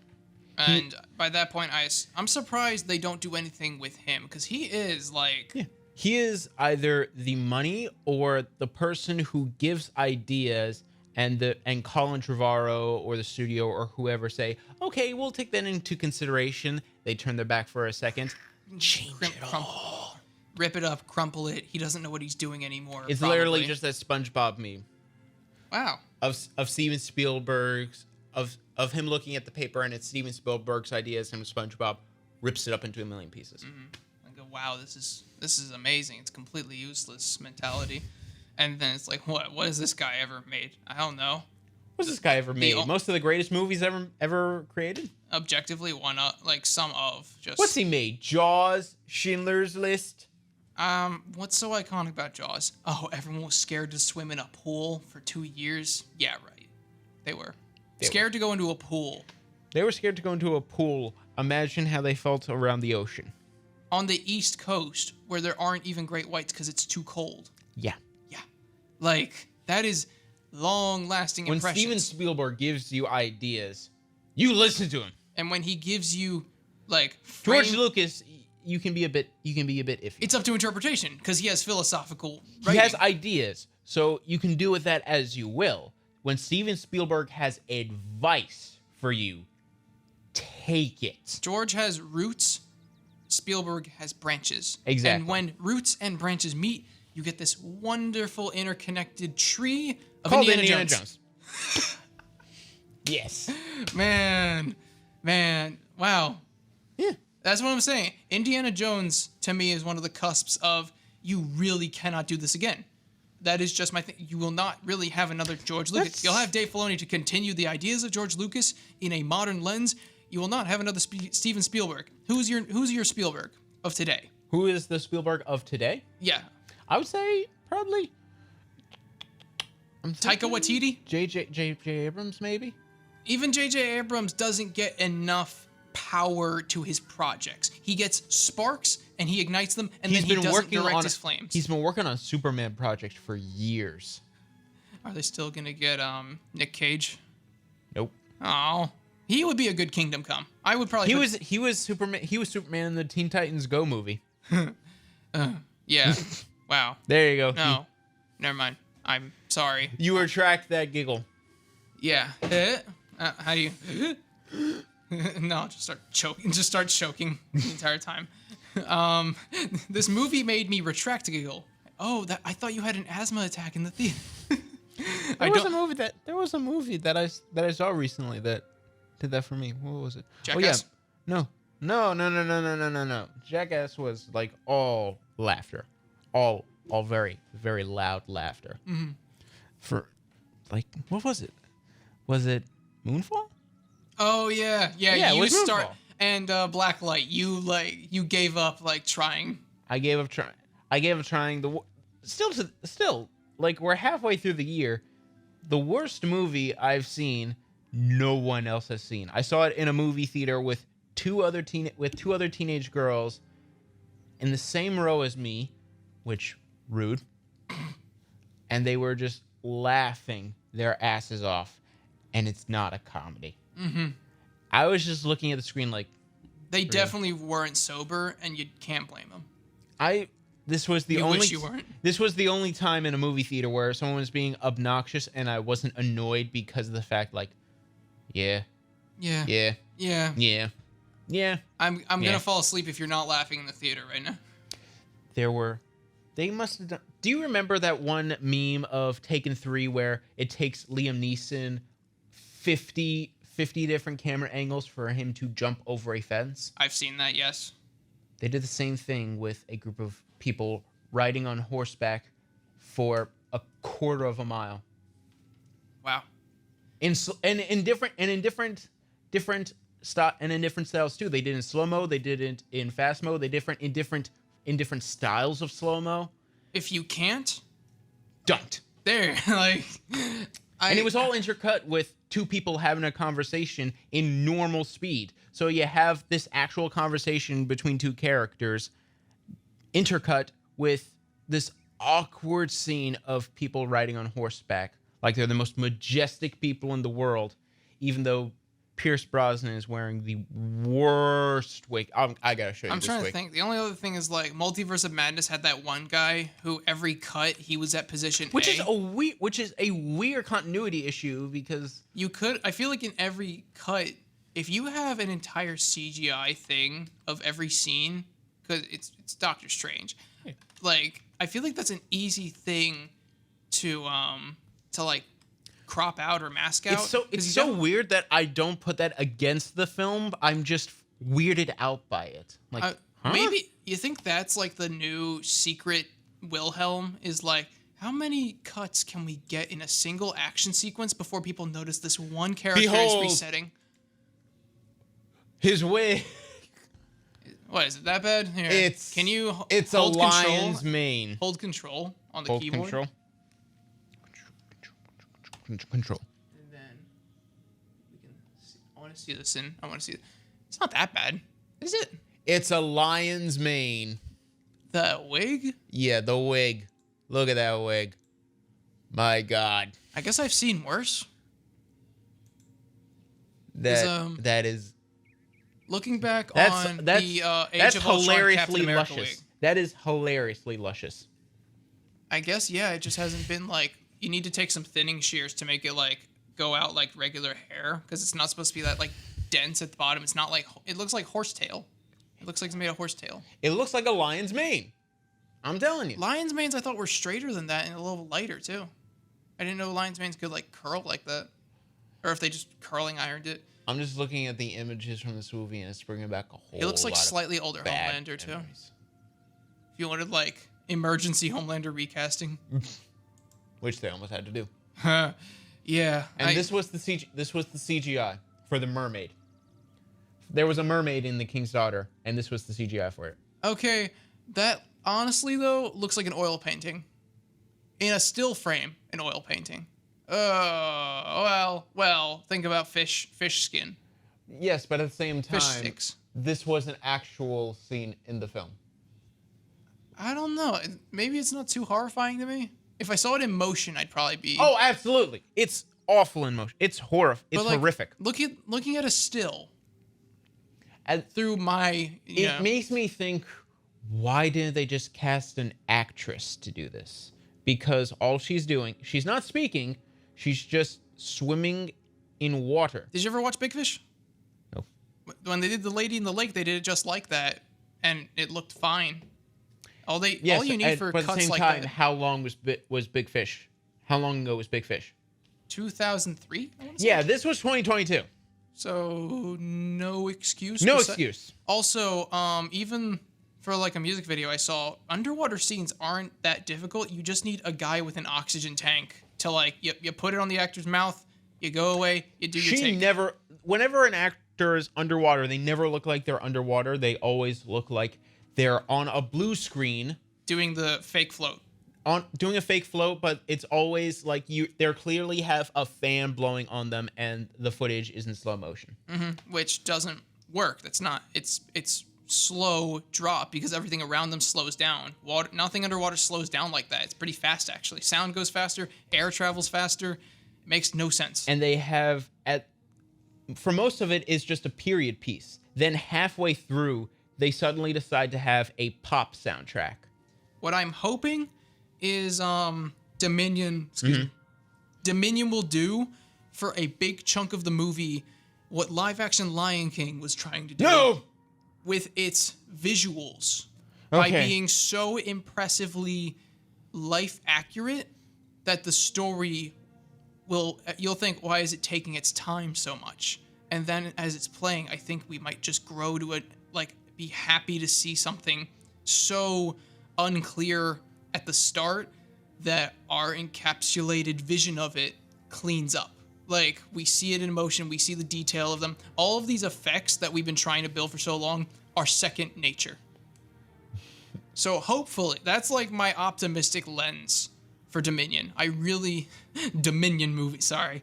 For that, I just You want to have see. such optimism, and almost 200 people are telling you no. I want what I say to evergreen. I want my words to evergreen for this. I had my pessimistic views, and now I have some optimism. So welcome. Welcome to... How do I phrase this? Welcome to Optimus Park. Optimus Welcome Prime. to Optimus Prime.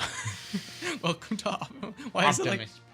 Welcome to Optimus Prime. And it's just like he's walking on all fours and he roars like a T-Rex. No, it's just him in the truck form, just slowly No, he does it driving. in Age of Extinction. The Age of Extinction T-Rex just pops. Welcome to... And then like... Yeah. But it's, well, you know, Optimus Prime isn't the T-Rex, right? No, He I'm saying rides the T-Rex. Huh? He rides the T-Rex. Yeah, I'm saying the robotic T-Rex from Extinction. I feel like In we Jurassic need. Park. I feel like we should do a Transformers movie a Transformers episode one of these days. You should totally show me the Transformers movies. That is the one thing I was not First- a fan of, in the same manner that I was not a big Power Rangers fan, but I loved Transformers toys First- and Power Rangers toys. First one, the first Transformers movie, guilty pleasure. Second one, I remember it being a guilty pleasure, but I haven't seen it in a long time. Third one, bad. Fourth one, awful. And I didn't even see the fifth because it got so bad. Wow. And then Bumblebee And then Bumblebee was was actually like the really Logan. good. It was like the Logan of Yeah, Transformers. it was actually really good. Yeah. So, do you have optimism for Dominion at all? No! Anything? The effects. That's it. Anything else? No. Jeff Goldblum. Ian? I have optimism for Jeff Goldblum in the same way that I always have optimism for when Patrick Warburton is in a project. Or Lando in Star Wars? You think No. he's gonna pull? Do you think Jeff Goldblum's gonna pull a Lando in the sequels? No. Like, you're happy that he's there, but No, because I feel like Jeff Goldblum's going to be in it more than Lando is in Rise of Skywalker. but then he's gonna like pull some wild card at the end. No. No? No. What do you I think? feel like they're How are they gonna pick up off of like the dinosaur auction thing by the end with like the weird like escaped werewolf like arc we saw at the end, like velociraptors on the roof and all, the facility? Like, how are they gonna ride off of that? I don't know. And How would you And ride off before that? this, and before seeing the reviews, I was thinking to myself, they're for sure gonna kill off a character, probably one of the original characters, to like make the fans emotional. From what I'm seeing here, they're not gonna do that. Everyone's gonna be safe.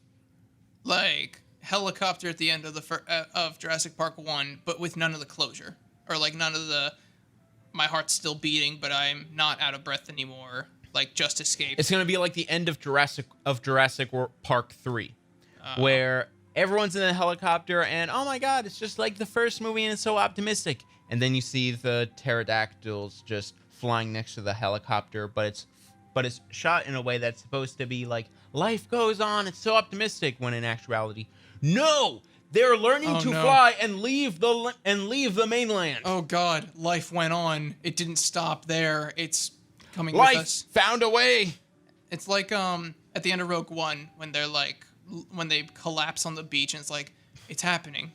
It's on. It's active. I did my little part though to like I slow it. did my part to help the cause. And, Peace. And it's on our shores. It's on our shores. Oh no.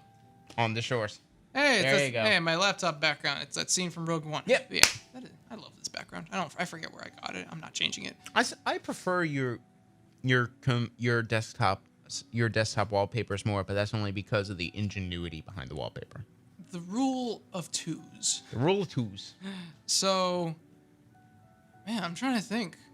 Do you think they're at all gonna build off of it though? Off of anything from Fallen Kingdom, or you think they're gonna try and run? I don't know what they could possibly do. I know, Even just to make up for it. to my horror, I know the little girl Maisie is going to be in it a lot.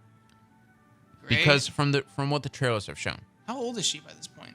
She was like 7. I think she was like 10 first 16. in the Fallen Kingdom. So she'd be 14. Well, it all depends on how big the time gap is, because they could just act like, oh no, this was alternate reality 2020. I don't know, really.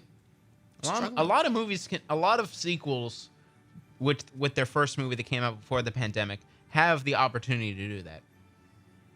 Like a post weird gap thing. I was gonna say something. Oh yeah. Speaking of movies that you could have just I can't imagine them doing it again. Like what you said with the Indiana Jones movie. Mm-hmm. I want to talk about the Joker sequel. Oh, really? Yes. What, like on next episode or? No, I want to talk a hot second? like real quick now. Yeah. Joker sequel. The script is out for the actors right now. Mm-hmm. It's been given a title, and my first reaction to it was no. No. What, with the whole Harley thing, or just? I don't know if there's going to be a Harley thing. I just know. Doesn't the title hint at 2? Probably, but that's because Joker 2. I thought it takes another, or there's going to be another Joker that comes after him. Yeah, let me just look at the title. Joker 2 title. Joker 2 title. What does Joker 2's title mean? Fluidix. Fluidix is a term for shared delusion disorder. Okay. So, It's a shared delusion of like between him and his followers, or between him and Harley? between him and Harley, maybe him and a second Joker, because there's generations of Jokers. There is the comic, The Three Jokers, that, to be fair, was seen before it came out as something that was just a marketing gimmick. Mm-hmm. But when it came out, it was actually really well. It was actually really well written. It was actually really great. I was about to say the animation, the design, the art was great, Mm-hmm. and the story was actually really interesting. They worked in the Three Joker aspect in a way that felt like this makes sense, and it feels crazy like something the Joker would do. And in my opinion, it illustrates to me, and it divides the Joker into 3 different people, and it's the perfect way to divide the fan base about, okay, what is your favorite type of Joker? Are you kind of mad that it got a sequel though? Yes, 100%. Like it should. I don't think it needed a sequel. I think it just stood on its own. And should have the same way. Hopefully, the Batman could also have The Batman's getting a sequel. We all know that. Yeah, it had just enough of an open end. I like that the Batman's getting a sequel because Joker? I would like to see more villains get justified in the same way that Riddler was justified as a legitimate threat in the Batman. Yeah, I don't know. I don't think it was necessary. You could have even just incorporated, if you really want your Joaquin Phoenix and to eat Joaquin! Joaquin Phoenix. If you want your Joaquin Phoenix cake and to eat it too, then you can implement an alternate type of thing for that. Similar to how you can cast Grant Gustin in a movie and he's a different timeline than the CW Grant Gustin Flash. Sure. You just didn't have to do this if you really wanted to pull some multiverse BS for that point. Mm-hmm. So I just think an amazing singular piece one-hit wonder could have been absolutely a singular piece one-hit wonder. I feel like for a sequel. we are missing out on big movies made by big companies getting one movie and getting great feedback, making a whole bunch of money, getting great reviews, getting an Oscar, for God's sake, and just leaving it. Deadpool, it's not bad. Could you imagine Taxi Driver having a sequel? Could I imagine Whiplash having a sequel? Could you imagine Godfather having a sequel? How bad was the sequel? Second one is objectively good. But it's not a good Godfather sequel. I think it's a bit too long. Oh wow. For a god. But the third movie is trash. Third movie's trash. Man. In my opinion, just watch the first one. The first one is the masterpiece. The second one is objectively as good. Third one, trash. It was only nominated for Oscars because it's Godfather, so it must be good, right? The first Planet of the Apes of the 1960s, standalone. Mm-hmm. It did not need any sequels of any sort. But then later on down the line, we got the Planet of the Apes prequel trilogy, which was amazing. The Planet of the Apes trilogy with Andy Serkis as Caesar is a prequel to the 1960s? Yep. Okay, so I was right. Yeah, it's a prequel. Sweet. Okay, that's okay. How okay. that happened. That is okay. I don't know. There's just something. Like, even that trilogy stands on its own, though, and the 60s one stands on its own. Joker stands on its own. Jurassic Park 1 stands on its own. It just makes me mad to constantly see cash grabs without enthusiasm that really just diminish the everlasting value of something. Because I understand why for money value, but at the same time, you're missing out on other opportunities to make something as big as like Joker. But you could also, instead of just making it a direct sequel. Also, if you want to make money by releasing the same thing to us, why not just re-release the same thing to us? Like, I wouldn't mind. You mean like Avatar? You mean like what Avatar did in order for it to make it the highest grossing movie ever made? They just re-released it a whole bunch of times? No, I just want to watch Jurassic Park 1 in theaters again. Not as like some crazy legacy event. No, I just want to see it in theaters again. I want to see it on a big screen. It's the experience. Or big brain moment here. Joker always says that his origin is multiple choice, and he doesn't even know his real origin half the time. Why not just make another Joker movie just with a different origin? It can be a different actor, too. Mm-hmm. Unless that's what they're going to do here, in which case that's brilliant. If that's the idea for this movie, go for it. That's the only reason I would be like, I'm in. But it is clearly a just direct continuation. Which I can't see. I don't understand how it can be a direct continuation because the first film left it on such an ambiguous note.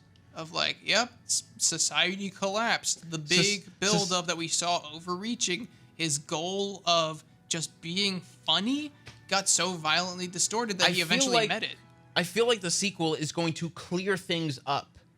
And that's the worst thing you could possibly do for a movie. That's like clearing up the mysteries of The Shining. And like, no, you can't do that. Unless you watch isolated other Stephen King stories, which stand on their own. Yes. But when you look at them from afar and you put them together yourself, you're like, you'd have to do the Pepe Sylvia sort of thing. She shines. Wow, look. He shines, she shines. John Coffey from the Green Mile. Oh my God, he is The Shining. And oh my God, the little girl from Firestarter. Oh my God. That's cool, though, because Stephen King kind of intended for it. George Lucas intends for things. Like, Marvel from the start did not, and then they built on it to make it kind of make sense, and then made up for it, and then same filled in with holes, DC gaps. DC doesn't know how to, though. They don't know how to. They keep doing it and then saying, we're running out of ideas. Reboot. They keep trying to build a flying car, but they start with a car instead of flight, and then. Oh, you mean like what Howard Stark did in the first Captain America movie? You caught that. You caught that. So yeah, that's just what bothers me with that. So this is all inconcerning with sequels. But I'm drawing lines. Exactly, but if they're doing a similar situation with the three Jokers, then I would think that's a brilliant move because, like, here are the three characters of the three Jokers. There's the Joker, the criminal, the original incarnation of the Joker, who is a grim criminal mastermind of unknown origins and who claims that smiling and laughing physically hurts him. This Joker is obsessed with hurting Batman and creating... Jack Nicholson. Yeah, and creating more incarnations of the Joker alias to break him, including the targeting of Joe Chill. He is also implied to be the Joker active in the Harlequin hoax of stealing seemingly useless items in order to blackmail people via references to their traumatic pasts. He was murdered by the third unknown. Well, that was a spoiler. There's also the Clown. This version of the Joker was the second and was far more goofy, fun-loving, and theatrical. The Adam West Joker. Exactly, and was Or Caesar Romano. and was accompanied by a dwarf henchman named Gaggy. He is implied to be the Joker who created the laughing fish and who murdered Jason Todd. Exactly. It reflects in the comic and movie style. And I feel like if they're doing the three Jokers, then the one that we saw Joaquin Phoenix played would be the failed comedian. Yeah, Joker the comedian. The Joker was a mentally ill, failed stand-up comedian named Jack who used to work at Ace Chemicals and who believed he was widowed by his wife, Janine.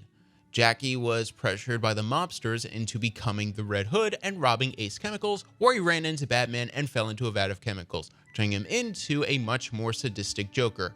As Joker, he shot Barbara Gordon in the spine to kidnap and psychologically torture her father at an amusement mile. Yeah, and you have each of these individual Jokers, but it's not really unique, cool, or mind-blowing to take something that stands so well by itself and make it and evolve into another without backing. I feel like if you want to like spin off of three Jokers and make it so that the one we saw in like Joaquin Phoenix's Joker, like that inspires someone else to take up the mantle of the Joker, but have it be their own spin on the Joker idea. Like we saw the comedian Joaquin Phoenix. What if we saw the Clown or the criminal mastermind sort of thing, or the mobster, or like there are so many different ways that you can go with a Joker sequel that isn't a direct continuation of the story, which could clear things up, thus making the ending of the first film not as like hard hitting. So there's just no real excuse besides money for these. 100%. And wow, I just summarized like. And that's our summary of Jurassic World Dominion. There's no real reason Predictions except money. And it's just agitating to see something, one of my favorite things kind of just get like ripped apart from money. It's agitating. Hey, now you know what it's like to be a Game of Thrones fan. Your books weren't finished, so my book was finished.